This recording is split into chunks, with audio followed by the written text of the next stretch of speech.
दोस्तों देखिए, लहसुन के बारे में आज मैं एक वीडियो बनाना चाहती हूँ। इसमें एक बहुत बड़ी दिक्कत दिखाई दे रहा है। जो दिक्कत हमारी टेंशन की बात हो रहा है। क्या हो रहा है इसमें देखिए, साइड में मेरा हाथ में जो लहसुन है ना, लहसुन के साइड से ब्रांच निकल के आ रहा है। ऐसे ब्रांच निकल के आएगा तो इसका गठन सही तरह से नहीं होगा। ये मार्केट में ले जाऊँगा तो इसका सही तरह से भाव नहीं मिलेगा, इसका ओजन भी घट जाएगा। जितना पैसा हमने खर्चा किया है इसके ऊपर, पूरा पैसा मिट्टी में चला जाएगा। इसके लिए इसको सही करना ज़रूरी हो।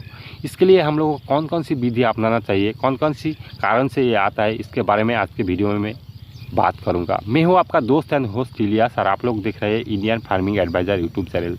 इस वीडियो के माध्यम से जो लोग मेरे चैनल में नए आए हैं, चैनल को सब्सक्राइब कर लेना, वीडियो को देखना, आपकी राय कमेंट बॉक्स में लिख के जाना। तो दोस्तों चलिए शुरू करते हैं। इसका कारण क्या क्या होता है। साइड में जो वीडियो दिखाई दे रहा है, देखिए इसमें क्या हो रहा है। जो मोशन दिखाई दे रहा है ना, मोटा मोटा, वो क्या है, वो प्रॉब्लम में है।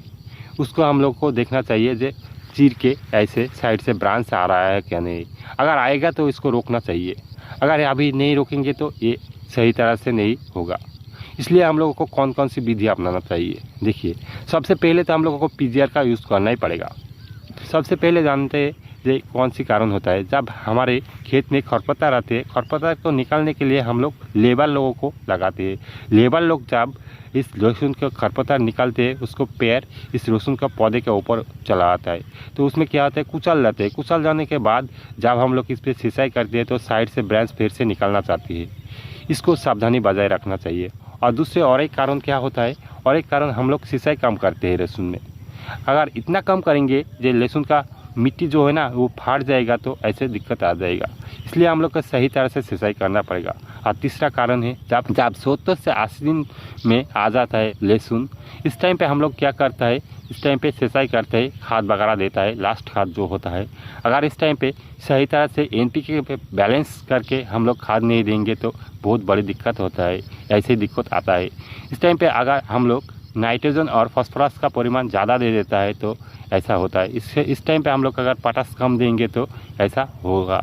तो इसके ऊपर भी ध्यान रखना पड़ेगा। तो ऐसा आ गया तो अभी क्या करना पड़ेगा, अभी तो हम लोगों को सही करना पड़ेगा ना। तो इसलिए हम लोगों को क्या क्या करना चाहिए मैं अभी बता रहा हूँ। देखिए, ऐसे जब आएगा तो हम लोग को सबसे पहले ध्यान में रखना होगा, इसको ग्रोथ को रोकना चाहिए। अर्थात वेजिटेटिव ग्रोथ को रोक के हम लोग को रिवर्स में जो ग्रोथ आएगा, इसके बारे में कौन सा टॉनिक को यूज़ करना पड़ेगा, इसका बारे में सोचना पड़ेगा। तो देखिए, हम लोगों को क्या करना पड़ेगा, पीजीआर यूज़ करना पड़ेगा। पीजीआर कौन सा लेंगे हम लोग, पुगलाबुटार जाल नाम के जो 33% का जो पीजीआर आता है, उसको हम लोग यहाँ पे यूज़ करना पड़ेगा।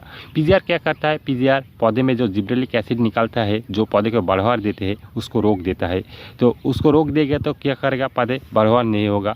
पौधे के जितना ऊर्जा है, पूरा ऊर्जा वो नीचे देगा, अर्थात उसका फल में देगा। तो फल की गठन भी अच्छा होगा पीजीआर यूज़ करने से, और इसको भी रोक सकता है। इसके साथ साथ हम लोगों को क्या करना पड़ेगा, इसके साथ साथ हम लोगों को जो वाटर सोल्यूबल जो पोटाश आता है, उसको हम लोगों को देना पड़ेगा। इसके लिए हम लोग सबसे अच्छा होता है FMC कंपनी का लेजेंड जो आता है, 15 लीटर पानी में एक पाता करके आता है, उस पाता को हम लोग यूज़ करेंगे तो बहुत अच्छा होगा।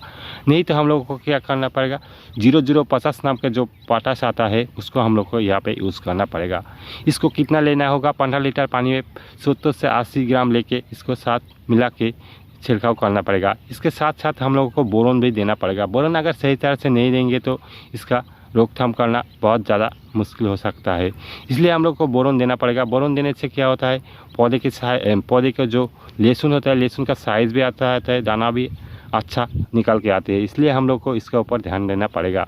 तो बोरोन कितना देना पड़ेगा, 15 लीटर पानी में हम लोग को 20 ग्राम बोरोन मिलाकर देना पड़ेगा। वो जो 20% वाला बोरोन आता है, उस बोरोन को हम लोग को इन तीनों को एक साथ के अलग अलग करके घोल के पानी में मिला के उसको छिड़काव करना पड़ेगा। ऐसे छिड़काव करेंगे तो इसको रोक सकते हैं, 100% रोक सकते हैं।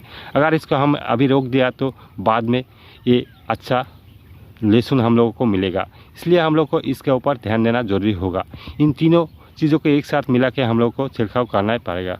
तो इसके ऊपर ध्यान दे के आप लोग ऐसे ही करना पड़ेगा। ऐसे इन 3 चीज़ों को अगर मिला के हम लोग छिड़काव करेंगे तो बहुत अच्छा काम होगा। देखिए, सही तरह से लहसुन पाने के लिए हम लोगों को इन सब चीज़ों के ऊपर ध्यान देना पड़ेगा। अभी से अभी आप लोगों को इसको अप्लाई करना चाहिए। अभी अप्लाई करेंगे तो बाद में क्या होगा, ये पौधे अच्छा रहेगा।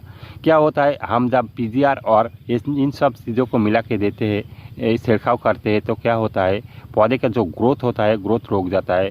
पौधे अपने जो ऊर्जा है ऊर्जा उस नीचे की तरफ जो फॉलो है फल की तरफ देता है। इसमें फल की अच्छा गठन भी होता है और ऐसे समस्या भी नहीं आता है। इसके लिए हम लोग को अभी ऐसा ट्रीटमेंट करना पड़ेगा। आप लोगों को पीजीआर देना पड़ेगा। पीजीआर, बोरोन और पोटासियम तीनों को मिला के एक साथ छिड़काव करना पड़ेगा। तो इसके ऊपर ध्यान दीजिए तो आपका लहसुन अच्छा होगा, नहीं तो ऐसे ही बर्बाद हो जाएगा। लहसुन का इस वीडियो के बारे में अगर आपका मन में कोई सवाल है तो आप लोग मुझे कमेंट करके जानना, और इस वीडियो को ढेर सारे किसान भाइयों के साथ शेयर करना। फिर मिलेंगे एक और नई वीडियो में, तब तक के लिए धन्यवाद।